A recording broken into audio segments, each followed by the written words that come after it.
I wonder if he's altered much. Don't be silly. That was painted when he was about 12. He's nearly 40 now. I only hope he's better tempered than his mean old father was. Shh. It's wicked to speak ill of the dead. When the new master has paid up my wages, perhaps I'll feel better disposed towards the old. Stop that chatter, Jessica. Get on with your work.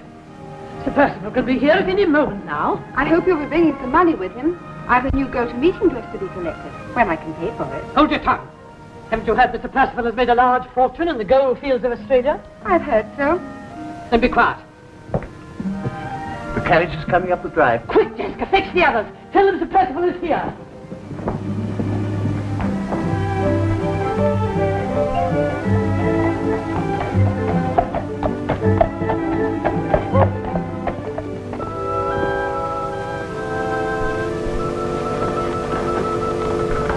On behalf of the servants, may I extend you a cordial welcome, Sir Percival? You may, my man. You, I take it, are my butler? I am Sir Percival. And you?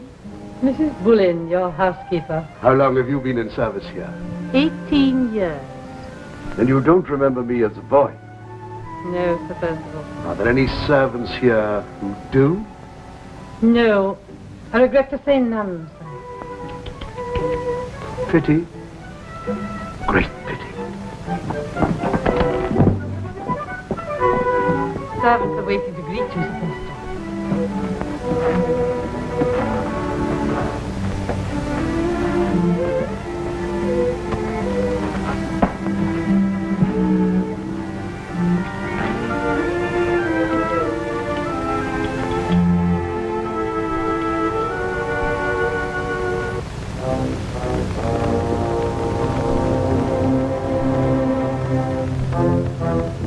You can all go about your business.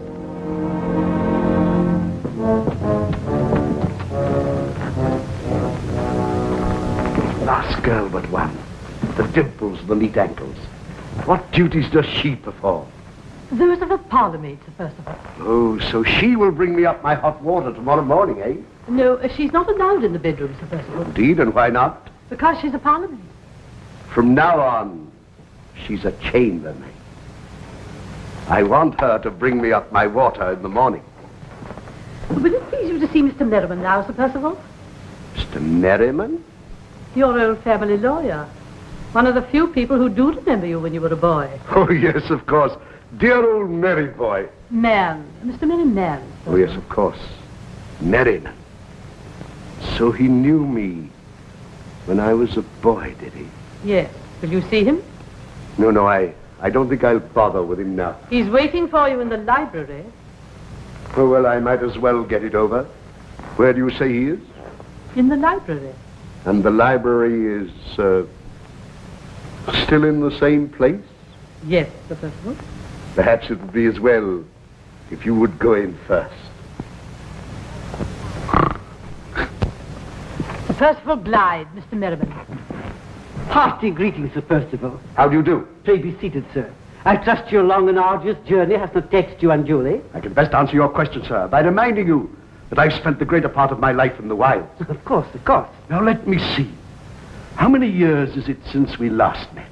Oh, a great many, I'm afraid. I'd never have known you again. No, and I should never have known you. But there, time does alter one, doesn't it? Yes, yes. Well, it remains for me to hand everything over to you and give you an account of my stewardship. A just and an honest one, I know. My dear sir. My very dear sir. I have here a copy of your account at the banking house of Stukely, Cobbled and Cobbled. You will see here that your balance stands at £15,782, 18 shillings and 5 pence. Is that so? I would point out the reason it stands at this figure is that all your interests have been paid. Interest? On the mortgages. My mortgages? Oh, then the interests are all in. No, all out. Why, what do you mean? Is it possible you don't know that this house is mortgaged? Mortgaged? Yes. And the furniture. Furniture? And the estate. State?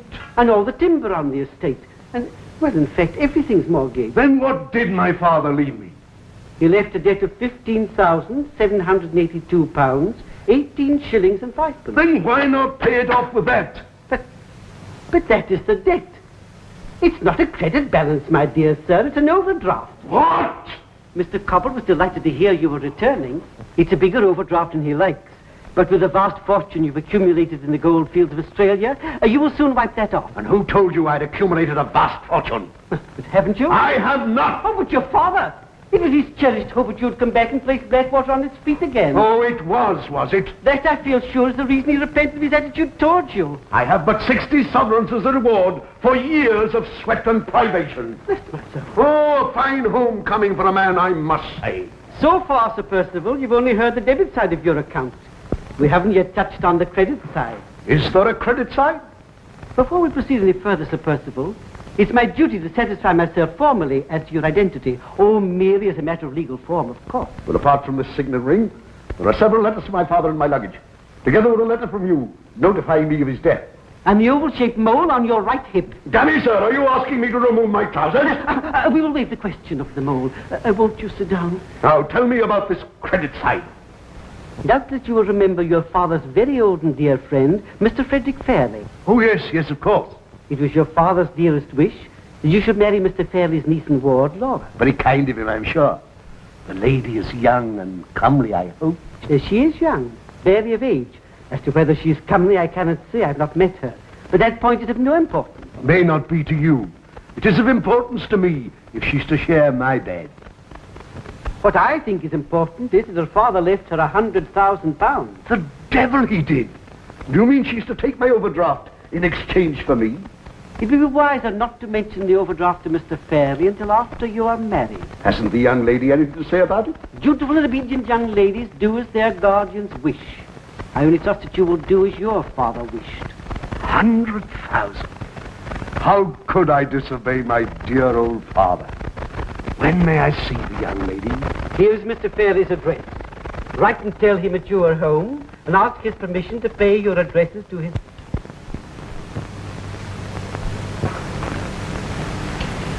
I'm wondering what Uncle will think of this when he sees it. My dear Laura, has Uncle ever said he was pleased with anything we say or do? No. Then why wonder what he will think of your painting?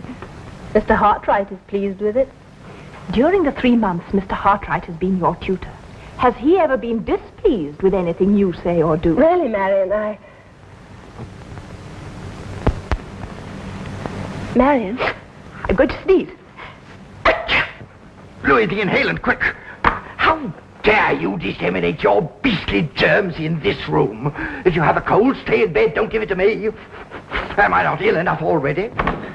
Oh, is there some conspiracy going on in this wretched house? Do you all want to hound me into a madhouse? You know very well that the slightest sound runs through me like a knife. And yet you, Mr. Hartwright, must go and bang the door. Oh, I'm very sorry, sir. I was under the impression that I closed it quite quietly. Now, don't argue with me. Don't argue. I'm far too ill. Far too ill. My smelling salts, Louis. My smelling salts. Well, Miss Laura, and how's the work progressing? A little indefinite, I feel, but shows a decided improvement. You're an apt pupil. As I am paying for my niece's tuition, perhaps I may be permitted to see for myself what progress, if any, they are making. But certainly, sir, of course. Miss Laura's work shows decided improvement and a marked degree of talent. Well, it shows up in a marked degree the young lady's sad defects. And that these lessons are a waste of time and money. Now leave me, all of you. Leave me in peace. You fidget me, you set my nerves on edge. Laura, you will stay behind.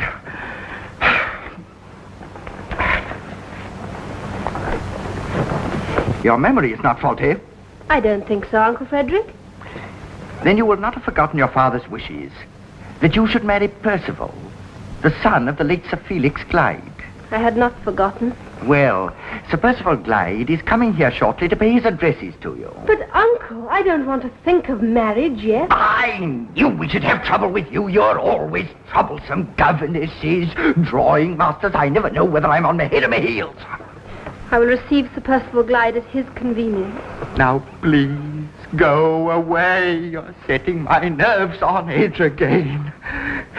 Louis, my smelling salts. Oh, not those salts, idiot. The other, the lavender salts. Was there ever such an unfortunate man as me? Fool of a valet and a heartless and unmanageable nieces.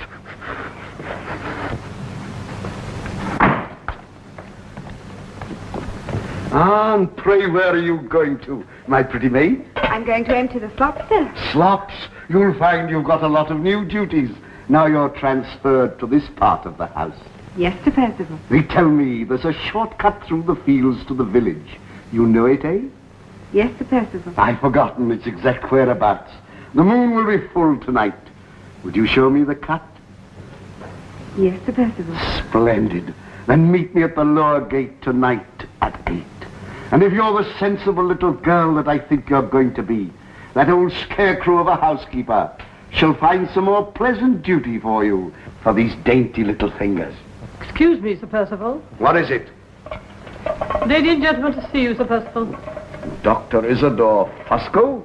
Who's he? I don't know. I've never seen him before. And the lady whose name is written here, Mrs. Catherick.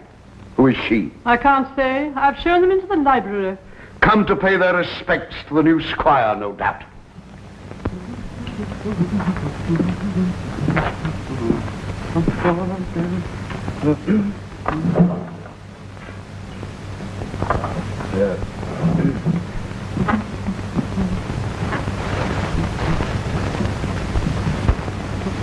I would that I could have been spared this ordeal. Oh, come, my good lady.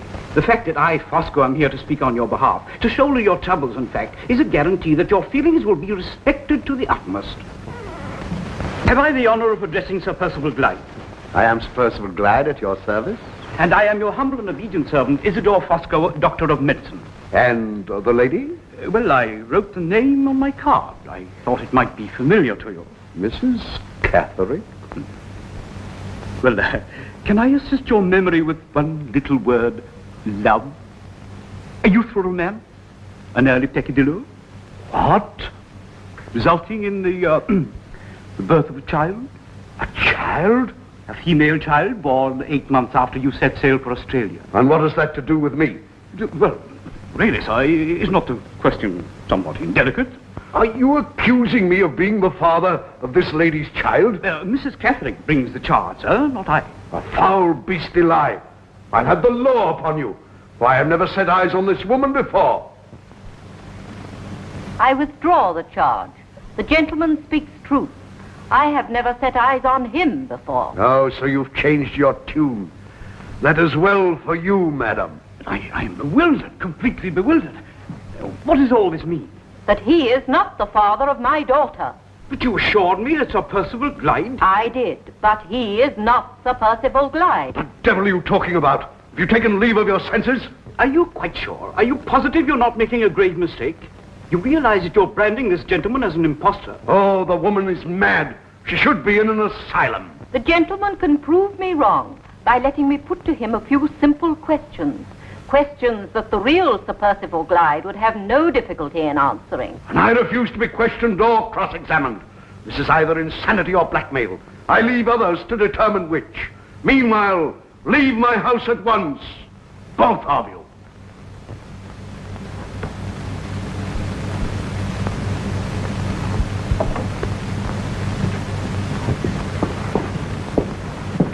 Show these people out.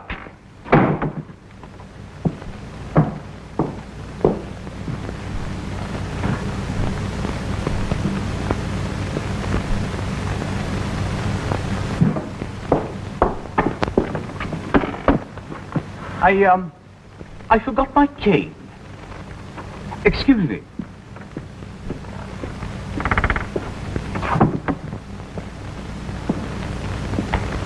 Would it not be better to take me into your confidence? Have a drink. No, thank you. I do not indulge. And I do not trust teetotalers. I was going to say that I do not indulge at this time of day. Kindly inform me as briefly as you can. What brought you and your female companion here? I will be discretion itself. You will have gathered that over 20 years ago, the lady was very much enamored of, yourself. And there was a daughter. Yes, I've gathered that. What's she like? Oh, beautiful. Beautiful, but highly strung. Occasionally, somewhat unbalanced, poor thing. Mental? At times, at others, as normal as you would be. She's safely out of the way. I am a mental specialist, sir. She is in my private asylum. And what is the nature of her madness? A relentless hatred of her father, whom she considers has wronged her mother past forgiveness. She is safely guarded, I hope. All my patients are. And my charges are very modest. Don't look to me for payment. I have other things to do with my money. She'd better be transferred to the public asylum. That will, of course, necessitate the disclosure to the public authorities of the girl's parentage. But your secret is safe with me. I bid you good day, sir. Laura Fairlie. One moment, Fosco. I feel, after all, that I do owe this poor child something. Admirable sentiment, sir. Most laudable. I have the account with me. I cannot settle with you now. Shortly you shall receive your dues and more. I shall be most happy to accommodate you, sir. And this woman, Catherick, she's to be trusted? Oh. She won't tittle-tattle? Have no fear. Her love for her daughter will prevent that. And now just one final word to you, Dr. Isidor Fosco. Be loyal to your trust, and it will pay you handsomely. Betray it, and I'll feed your entrails to the pigs. I bid you good day, sir.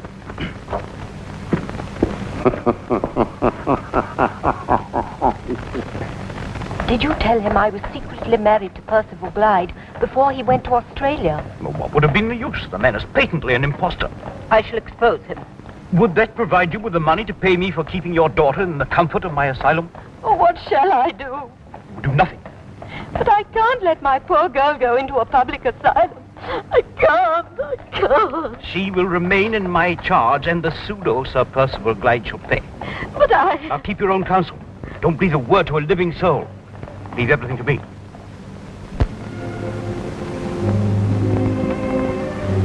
I've come to say goodbye, Laura. Goodbye. I leave for London today. Today. Would you have me stay in the circumstances? So you know then. Your sister's just told me. What must you think of me? Only what I've always thought of you. I've wanted to tell you before, but lacked the courage. Oh, Paul, I don't want to lose what little happiness I've known. Oh, I'm glad you've been happy. More than I can ever say. I've been hoping against hope that my future husband would never return from Australia. But perhaps he might. Oh, I suppose it was wicked of me to hope that. Our stations in life are so different. I should never have presumed to ask you to marry me. I should have been quite content to have gone on just adoring you from afar. I shall always continue to do that. Always. Here he is. I can't face him. I can't. I must go. Oh, don't leave me. At least not at once. Please, I beg of you. Quick promise. Very well. I shall ask Mr. Fairlie to release me at the end of the month.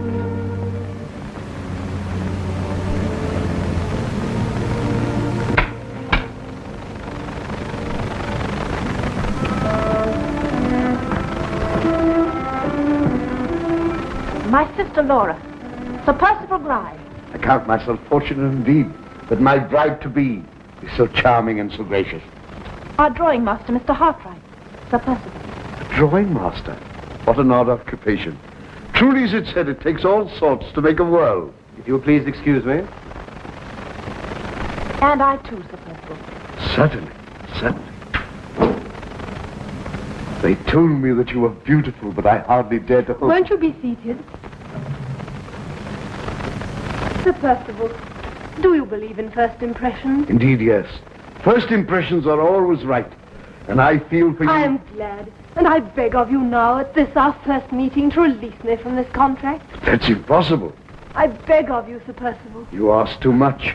Why, when we are married, and friendship has ripened into love... See.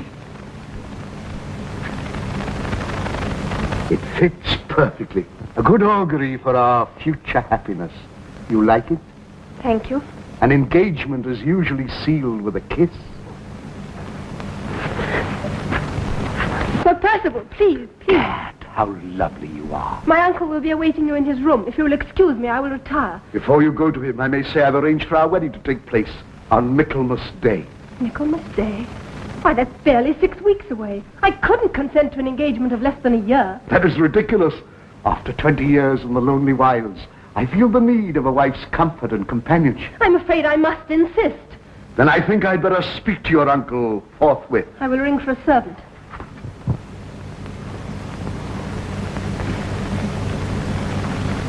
Please take this gentleman to Mr. Fairlie.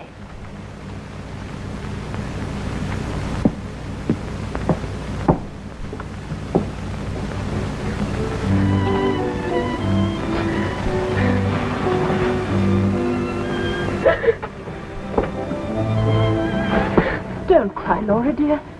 You're not married to him yet. That dreadful man insists that I marry him on 6 weeks from today. So soon?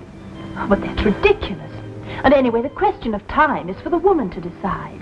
Uncle Frederick wrote to tell him that he could decide the wedding day. They won't have it all their own way. Let them have their way. Let us have no more troubles and heartburnings that any sacrifice of mine can prevent. Oh, say you will live with me, Marion, when I'm married. Say no more.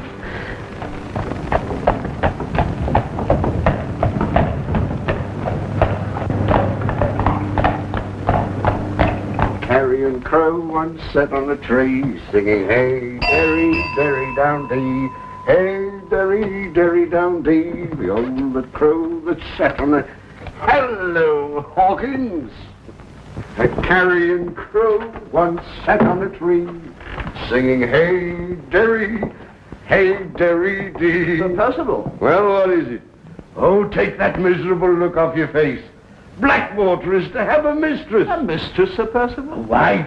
I'm going to be married. Allow me to congratulate you, Sir Percival. Dr. Fosco is awaiting you in the library, Sir Percival. Fosco? He won't keep me long. Oh, and when he's gone, Hawkins, send Jessica to me here. I've certain instructions to give her.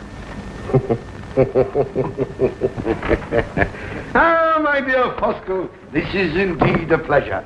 And how are you, eh? Well, physically, I am well, but... I was never better myself. If you will excuse me, I won't... Oh, but you will. You will drink my health, friend Fosco. Right. For I am to be married. Oh, indeed? To Miss Laura Fairlie of Limmeridge Hall. A lady rich and beautiful. Well, may I offer my congratulations to both of you, sir? Thanks, thanks. And now about this paltry sum I owe you. What does it amount to? 152 pounds. A mere bagatelle. And I will pay you 2 years' fees in advance. Satisfactory? Well, eminently so, Sir Percival. For I am to be rich, friend Fosco. All my troubles are over. I fear your troubles are only just beginning, Sir Percival. Eh? And Catherick has escaped from my asylum. What? Yes, most regrettable. You blundering fool! No, Sir Percival, please. I please you. I have a mind to shake the breath from out of your greasy little body. Now listen to me. If you wish to escape with your miserable life, you'll find her quickly. Oh, that this should have happened at a moment like this. Just when everything... Yes, I understand. Have you made any plans for her recapture? Have you been to see her mother? Yes, I have. She'll report to me immediately the girl goes back. And what else? Well, I've invited myself here as your guest. I brought a little light luggage and I propose to stay the night. And how the devil do you expect to find her from this house? Because her insane hatred of you is bound to bring her here with the intention of venting her spleen upon you. And have you organized a search party? I suppose no. I have arranged a thorough and systematic search over a wide area. Come in. Did you want Mr. Percival? Yes, that is... With your permission, I will go to bed, Sir Percival. I've had a strenuous day and I... That's right. Call Hawkins and tell him to take Dr. Fosco up to a bedroom. Then come back here for your instructions. Yes, Sir Percival. Good night, Sir Percival. I assure you this lamentable business will be brought to a speedy conclusion. I hope so, for both our sakes. Yes. The butler is waiting for you in the hall, sir. Thank you.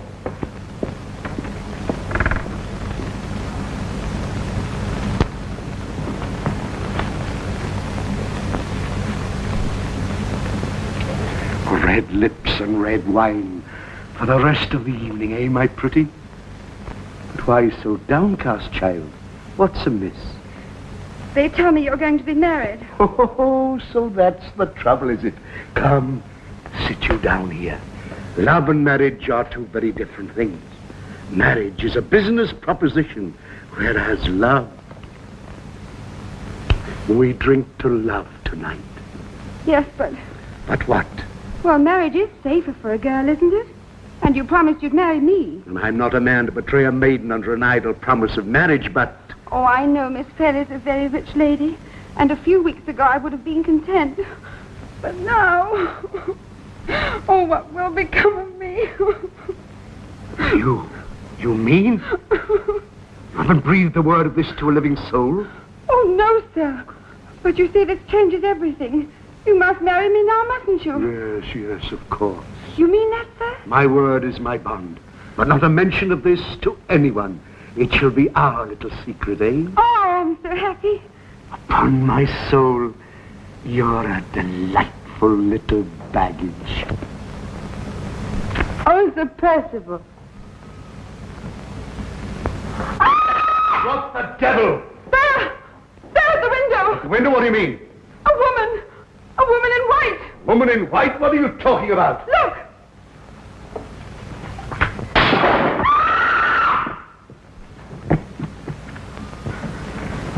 What's the matter? Ah! Ghost! Ghost! The house is haunted! Oh.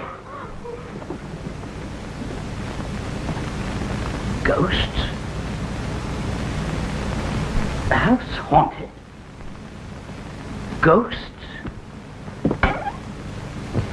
Housebreakers. No, an apparition. What, really, you mean? A woman dressed all in white.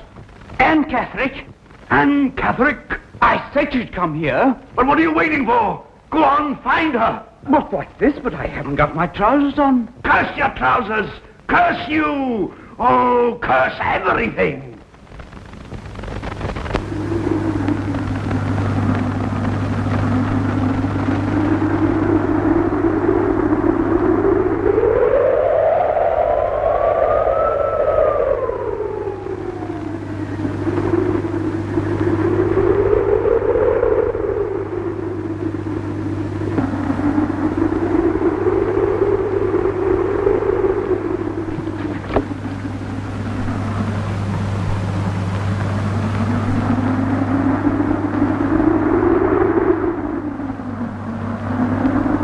I wish to see Sir Percival Glyde. I'm afraid it's too late, sir. I think Sir Percival is retired. Oh, no, he hasn't. What the devil do you want? Your explanation of this, which I saw a woman pin on the nearest board of the parish church, not an hour since. What the devil? Well, what do you say to it? All falsehoods. A tissue of lies from beginning to end. I wonder. And let me tell you this. If you try to defame my character in the smallest degree, I'll swear out a warrant for your arrest. And if you harm so much as a single hair of Miss Laura Fairlie's head or cause her one moment's pain or unhappiness, I'll make you regret it as long as you live, Sir Percival Glyde. Do you realize you're speaking to the Lord of the Manor? That makes not one tittle of difference to what I just said. Get out, or I'll set the dogs on you.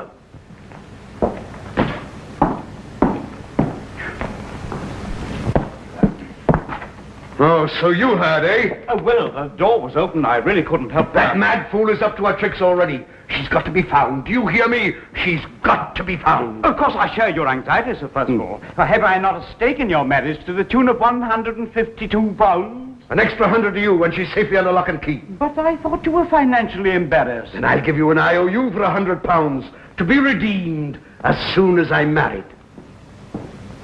Oh, another £100.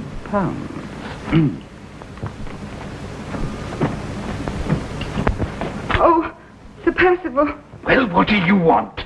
You didn't used to talk to me like that. And you used not to look like that. Going about the house like a glass of sour milk. Oh, for heaven's sake, girl, time be bright. You know why I'm unhappy, sir. Come in here.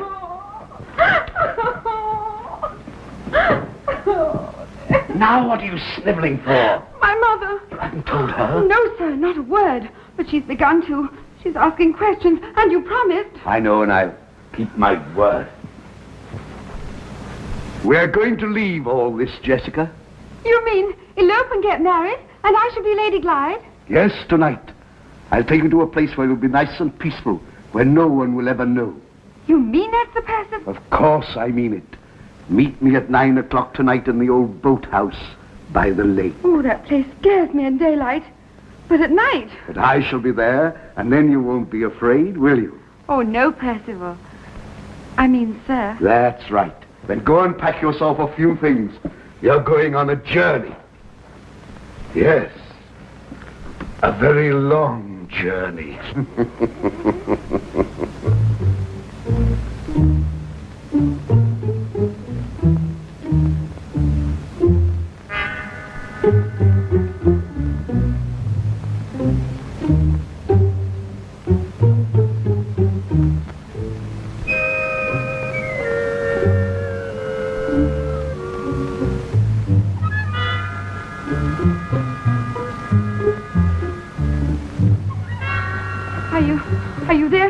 here I am, my dear, waiting for you. I'm so glad you didn't keep me waiting. I was so afraid. But you're not afraid now, are you? Oh, no, sir. What do you do when you're afraid? Do you scream? Sometimes. Do you feel like screaming now? Oh, no. No, we mustn't make a noise or someone would hear us. And that would never do, would it? No, sir. But I needn't call you sir now we're going to be married, need I? Hadn't we better be getting along? Just one little kiss first. Percival! You're hurting me! So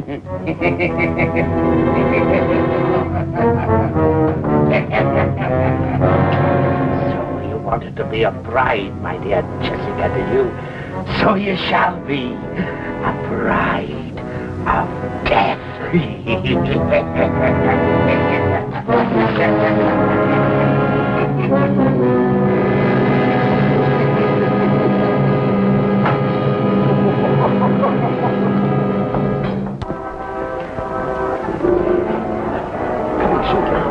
Here they come. It's all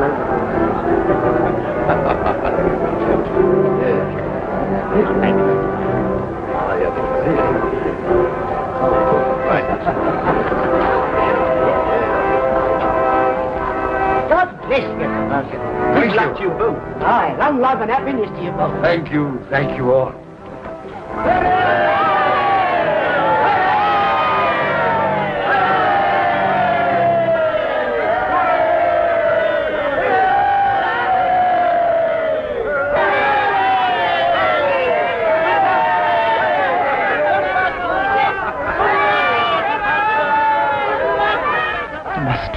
In white. I must.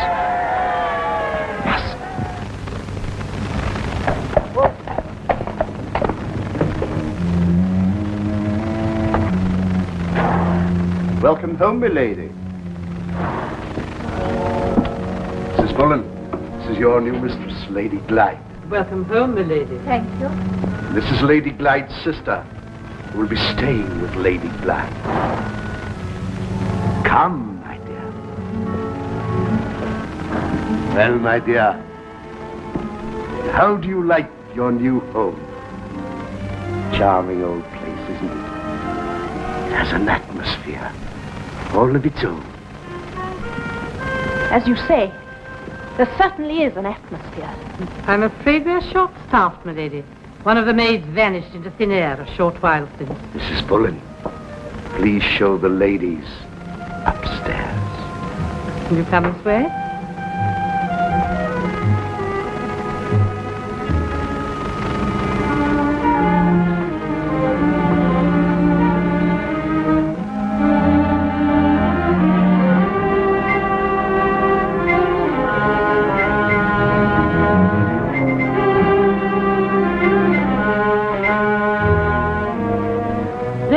Fairlie's room, my lady, at the top of the stairs. You, of course, will occupy Sir Percival's suite.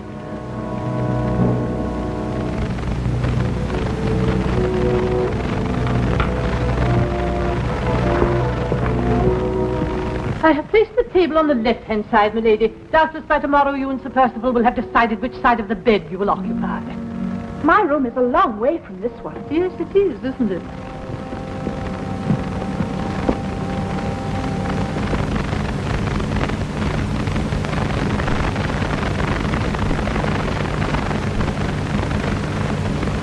Come, my little bride. Cheer up. This is your wedding night. Have a drink. It will bring a smile to your pretty face. No, thank you. No. Always no. You must learn that a wife must sometimes say yes to her husband. And you, Sir Percival, should know that there are times when a husband must show his wife consideration. Ah, my pretty little sister-in-law. You're a woman of spirit. Champion of the oppressed sex, eh? Well, I like women of spirit. Here's to the taming of the shrew. Won't you drink to the bride and bridegroom? I have done so already. Well, you will. Please excuse me. How should I? I'm always excusing you. I say you shall drink. No, please. But you can't. I'll make you. Sir Percival, please. My sister and I have had a very long and tiring day. Perhaps we may be permitted to retire. Certainly. I'll ring for Mrs. Bullen.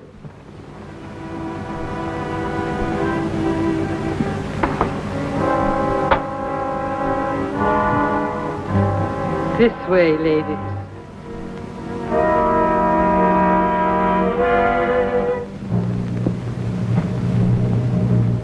I shall be joining you very soon, my dear. I wonder what it feels like to be a bride. How should I know?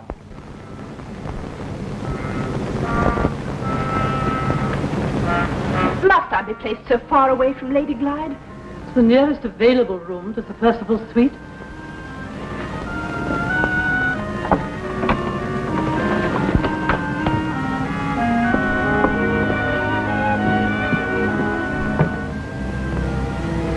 I've been in with the warming pan. Good night, my lady.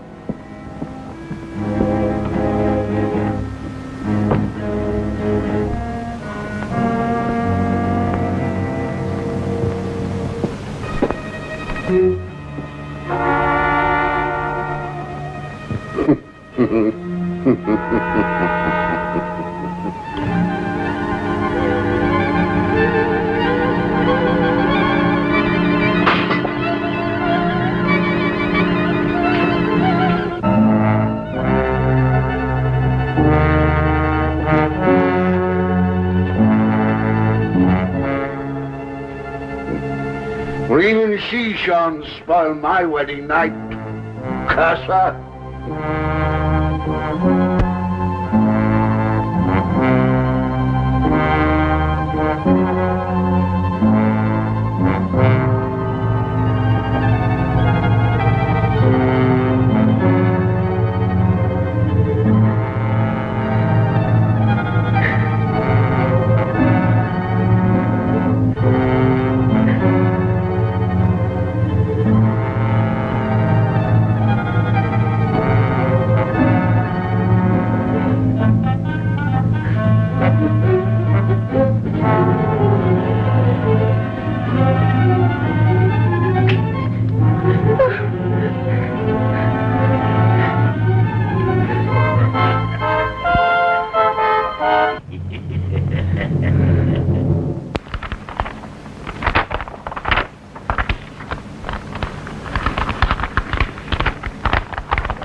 Do people think that I'm made of money?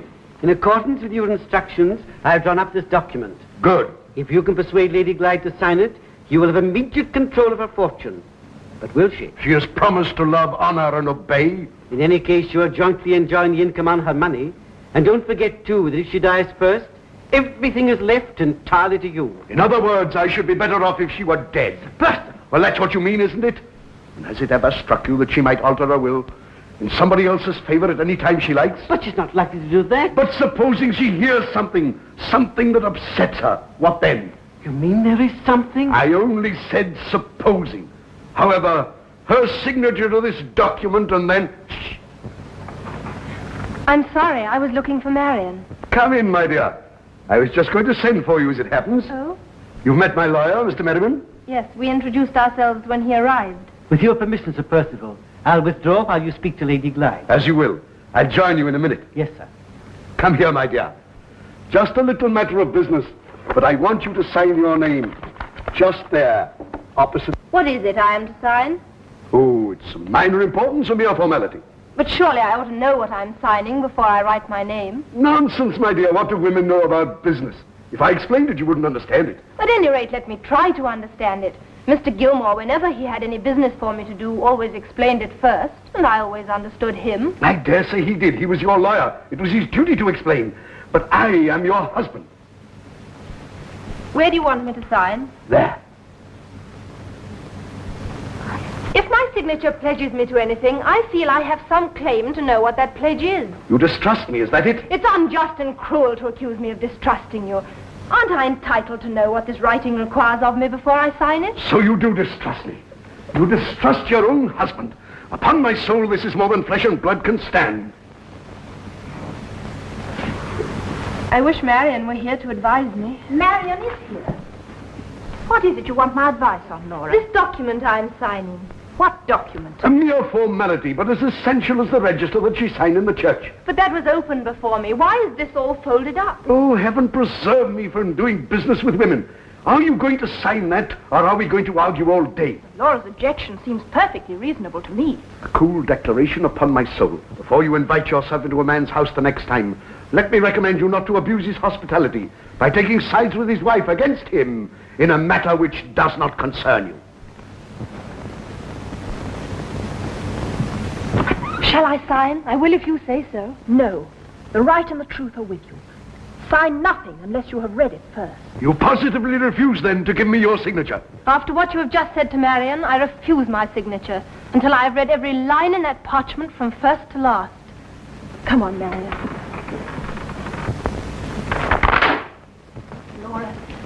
Laura, you know I would do anything in the world for you.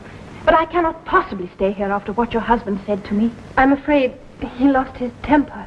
A man speaks his mind in temper. I'll visit you, my dear. I'll visit you every day of my life. But I cannot possibly remain under this roof any longer. Oh, my poor darling. Sir Percival, look. A letter addressed to Lady Glyde in Anne Catherick's handwriting. What? You sure it's Anne Catherick's handwriting? Positive. I've seen it often enough. How'd you get it? Well, walking up to Glyde just now, I overtook the postboy and took the letters from him. My God, if Laura had seen this lunatic girl must be recaptured. You're quite sure she's not at her mother's? Absolutely certain. I'm having the place watched night and day. Mrs. Catherick admits seeing her 2 or 3 times since her escape. Yes, only at night, through the window. By the time Mrs. Catherick's got outside, she's always disappeared completely. Yes, so she says. The girl loves her mother, eh? With an intensity only equaled by her hatred of you. Then where the mother is, the girl won't be far away. Get a message to Mrs. Catherick. Tell her to meet me tonight at 9 in the old boathouse by the lake.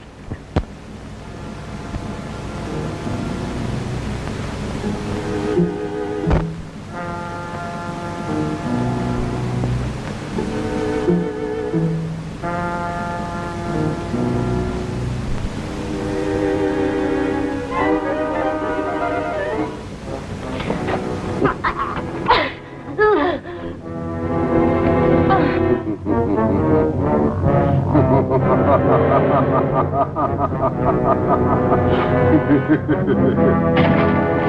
day, Mrs. Catherick.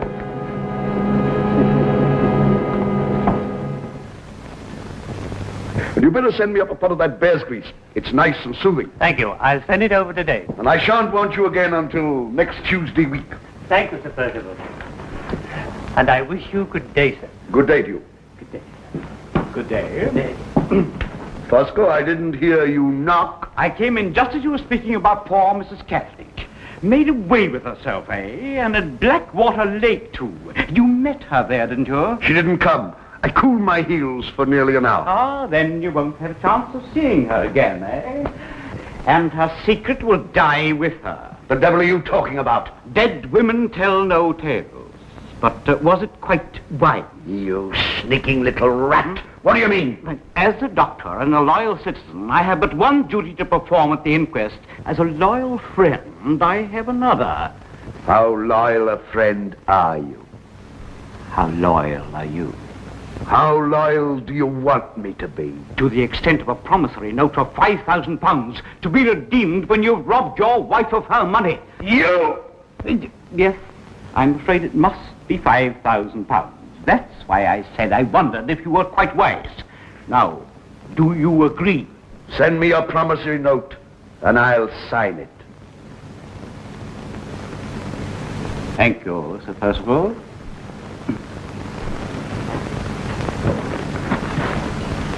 The price may be high, but the risk is great. I wonder if you realize how great the risk really is.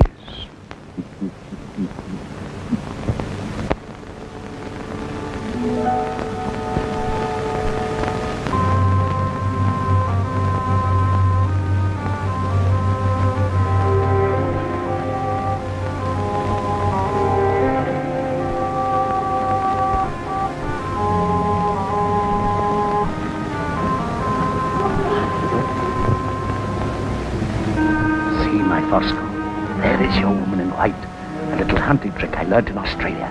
Kill the mother, and the whelps will follow the body.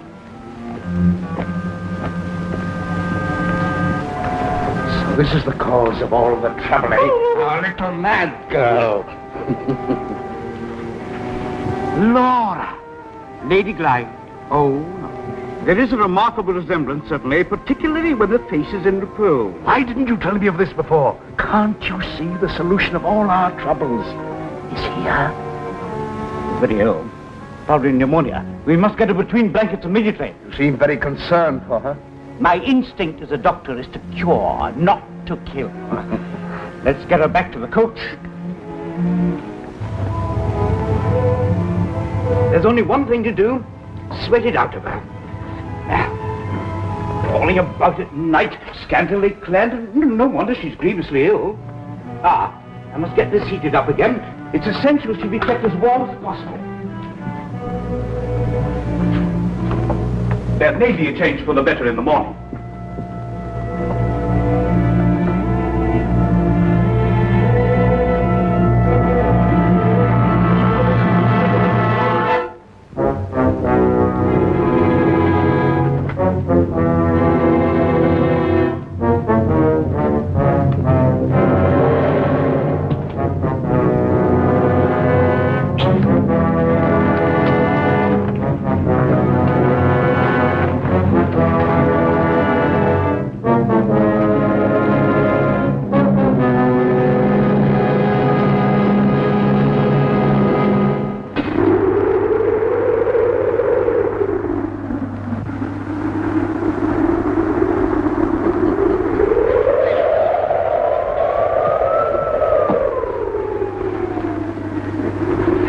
There may be a change for the better in the morning.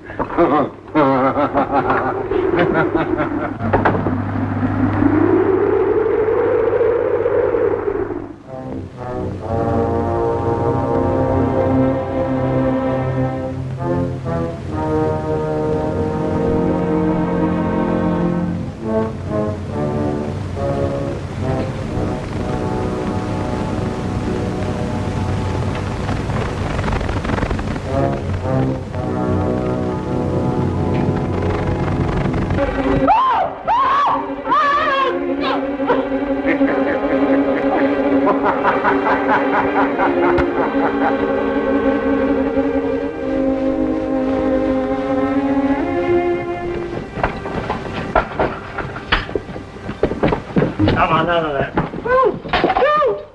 Oh, Andy. Now, Aunt Catherick, unless you want to find yourself in a jacket, you'll calm yourself. My name is not Anne Catherick. Oh, please listen to me. I am Lady Glyde. Lady Glyde, don't you understand?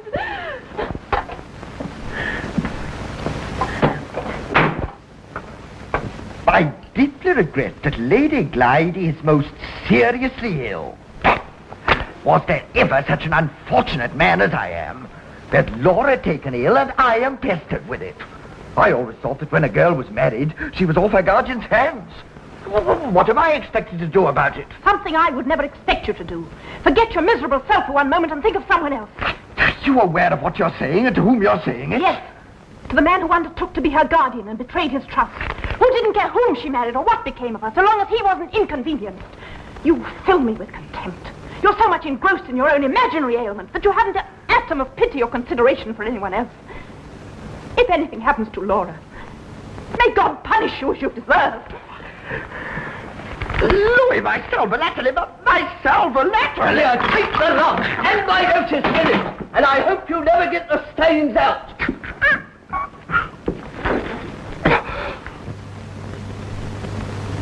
Where is Laura? In her room? How is she?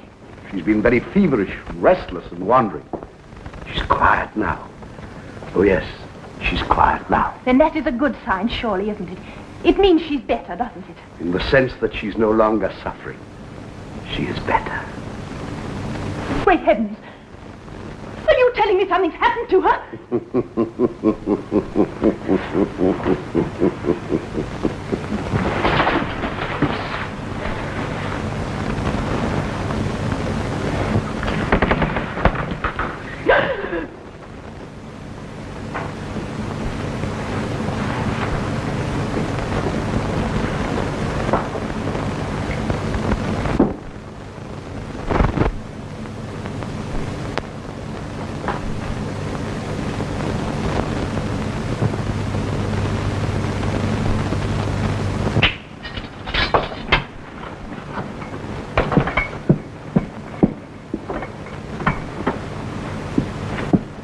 Oh, please, if you have any womanly feeling in you, listen to me. Now you be quiet and eat your food. Please, please believe me when I tell you that a ghastly mistake has been made. You made the mistake, Anne Catherick, when you thought you could give us the slip.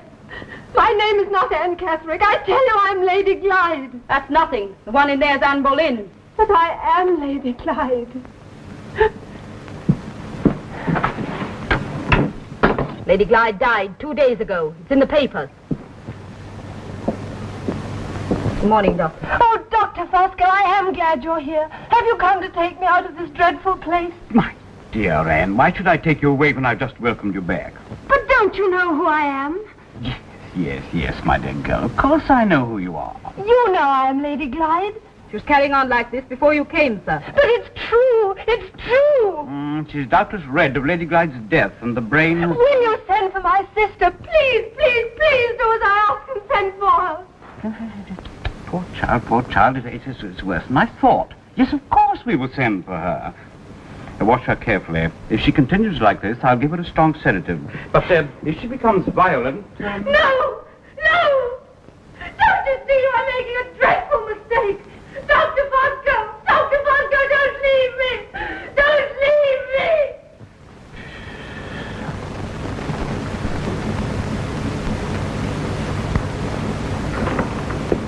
Well? She's safe enough. Good. Question is, how safe are we? What do you mean? Well, at every step we seem to be getting deeper and deeper. She might as well be locked up for all the good she is. Of what use is a shrinking violet to a man? A brief interview with our lawyers on Monday, and I shall be rich, my Fosco. So come, I'll stand you a bottle of wine at the Falcon on the strength of it. Thank you, but I do not indulge... And I've already told you I don't trust teetotalers. Well, I was going to say that I do not indulge except at this time of day. Good. Come, my Fosco. Come.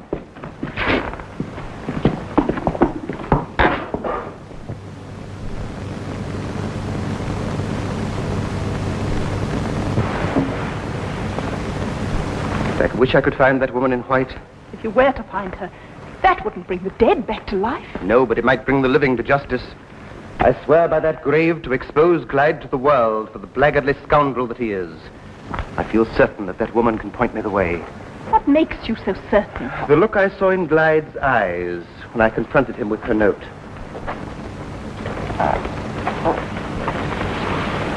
I wonder if... If what? A few days ago, a girl, said to be a mental case who escaped from Dr. Fosco's asylum, was recaptured near Blackwater. You think she might be the woman in white? I wondered if there might be any connection. I heard one of the servants say she was dressed all in white. I wonder.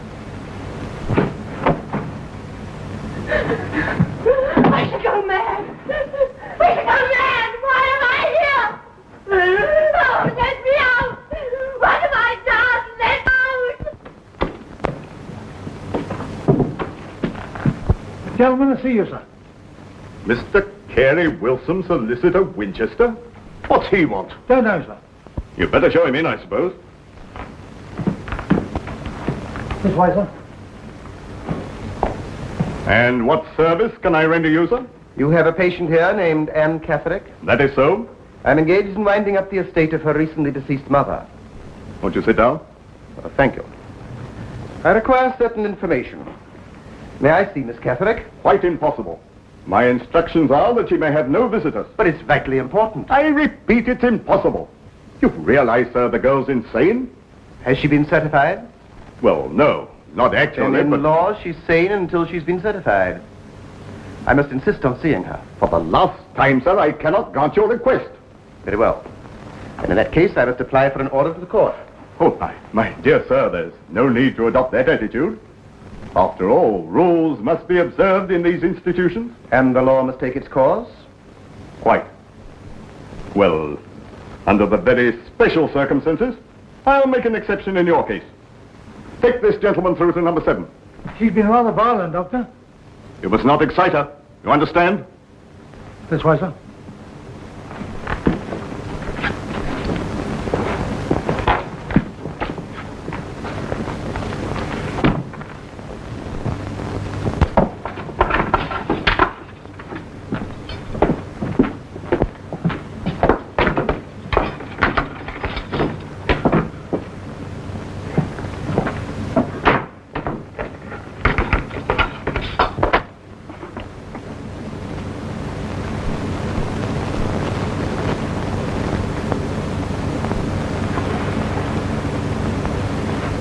Excuse me.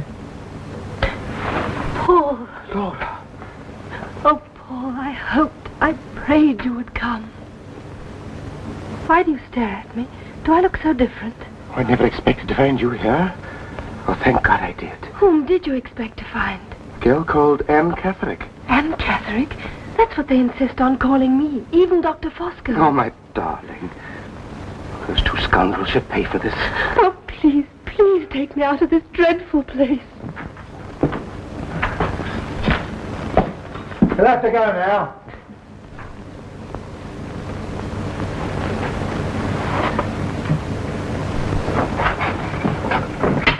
Very well. Thank you, Miss Catherick. I think that clears up everything quite satisfactorily.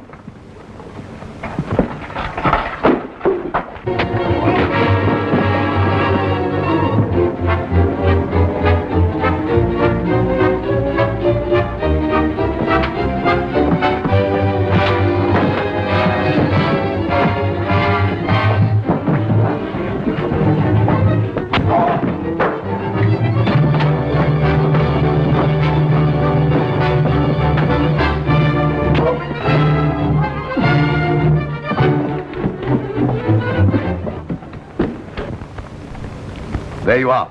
Take that to my bankers and... What is this? A draft in respect to the upkeep of Anne Catherick for 3 years. And the additional 100 promised to me for her recapture? But you didn't recapture her.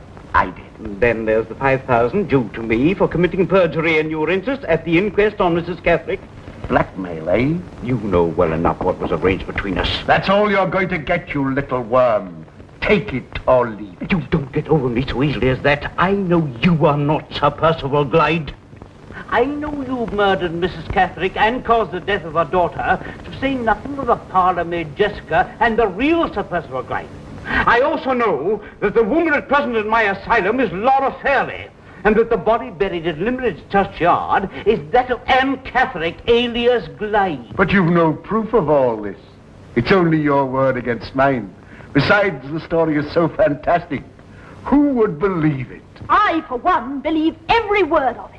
Oh, eavesdropping, eh? What have you heard? Enough to hang you for the murderer that you are. He's got no proof. Oh, you want proof, do you? Well, I know where I can find proof. In the records of the parish church. What records? If you were Sir Percival Glyde, you would not ask. But it was there that Percival Glyde, before he set out for Australia, married the woman that you knew as Mrs. Catherick. What? Then who is he? An imposter. A murderer. A thief, a liar, and a bigamist. And the records of the parish church shall prove it to the world. Oh, no, you don't.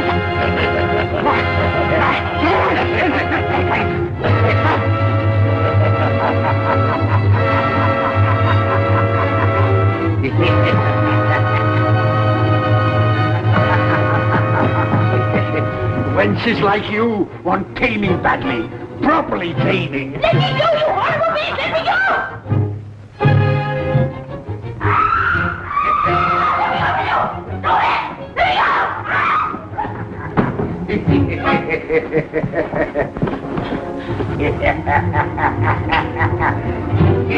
Oh, you little she-devil.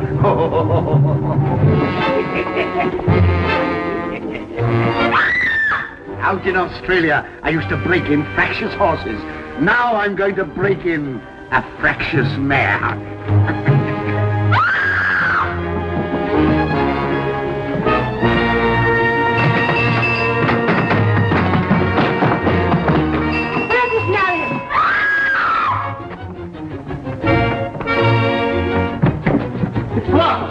Open that door!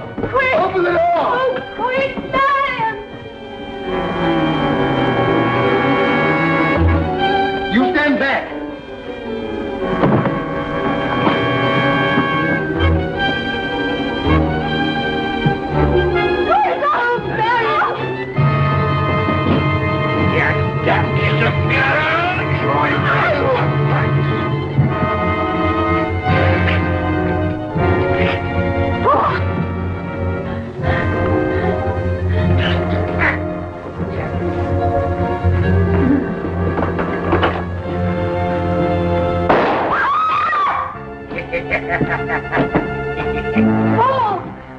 shot me with a horse pistol. He escaped through the window. Now, where are we? 1833? No, it was a year or two before that. Here we are. And the unhappy Miss Fairlie will be only too glad to pay me handsomely for this, and that criminal lunatic will pay his just desert. Hangman's rope. I don't think you expected me, my Fosco. You treacherous little snake. Oh, I've been longing to sink my fingers in your fat, greasy little throat. No, not that, not that. Not that, eh?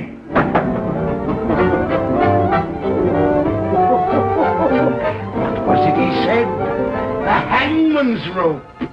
And the hangman's rope it shall be.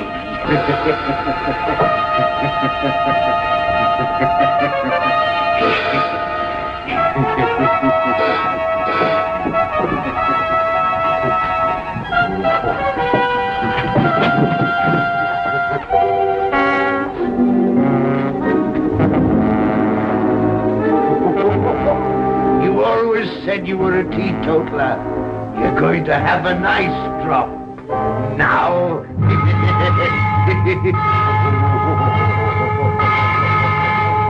What's that? The church bell. The parish records. Drive to the church, quickly.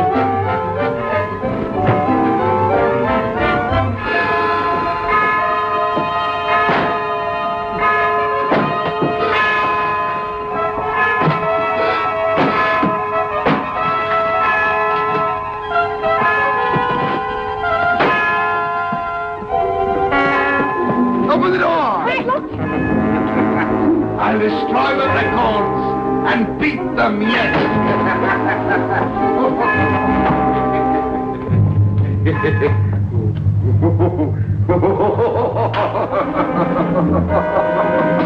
Impossible! Open the door! He mustn't get the records!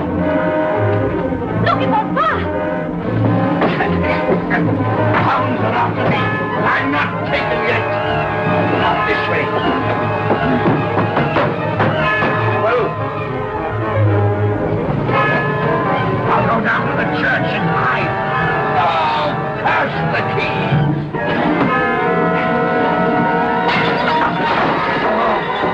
Never go down that way. Hello there. Open the door. Bring it down, you hear? Flames are getting me. Bring it down. For God's sake, bring it down. I'll confess everything. I'm not Sir Percival Glyde. Hurry!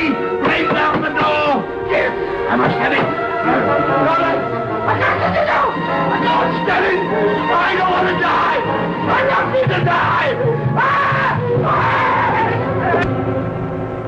So shall perish all evil.